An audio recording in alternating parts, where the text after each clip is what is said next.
que existem ao mesmo tempo. J'en viens à la troisième partie de cette leçon. Une première partie, c'était le diagnostic de notre expérience historique. Deuxième partie, c'était les exigences d'une réinterprétation.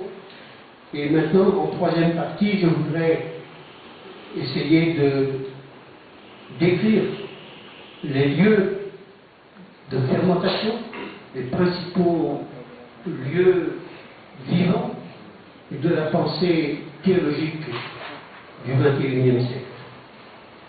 Et je distingue l'émergence d'une théologie interreligieuse. Deuxièmement, ce qu'est le dialogue des trois religions monothéistes ou des religions abrahamiques. Troisièmement, la tension nouvelle entre l'Occident et l'Orient, l'Occident chrétien et l'Orient. Et quatrièmement, la vocation éthique de l'Église.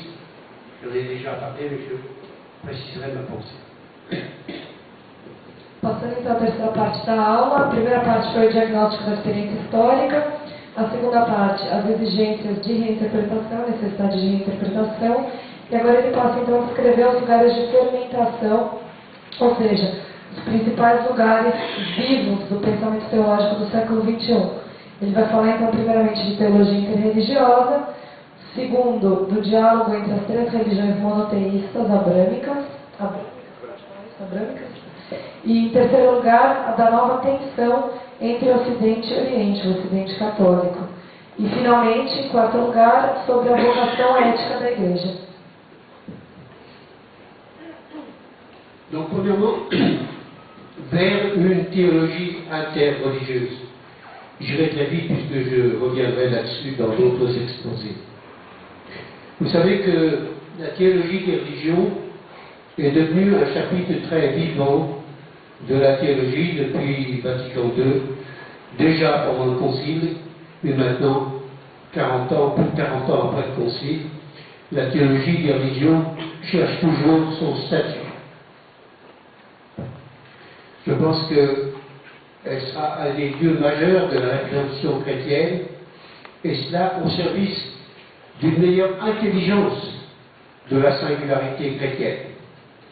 Comme ce fut le cas pour l'écuménisme au sens étroit, au sens direct, l'écuménisme confessionnel, le dialogue interreligieux deviendra l'horizon qui conditionne les principaux chapitres de la théologie concernant le mystère de Dieu, le mystère du Christ, le mystère du salut, le mystère de la mission de l'Église. La théologie des religions du monde a pris ses distances vis-à-vis de ce qui était encore à la veille de Vatican II, simplement une théologie du salut des infidèles, polarisée sur le salut des non-baptisés, des non-chrétiens. Et elle tend de plus en plus à devenir une théologie du pluralisme religieux, une théologie qui s'interroge sur la signification de la pluralité des traditions religieuses à l'intérieur de l'unique dessein de Dieu. Et dans cette perspective se pose évidemment immédiatement la question de la singularité du christianisme comme religion parmi les religions du monde.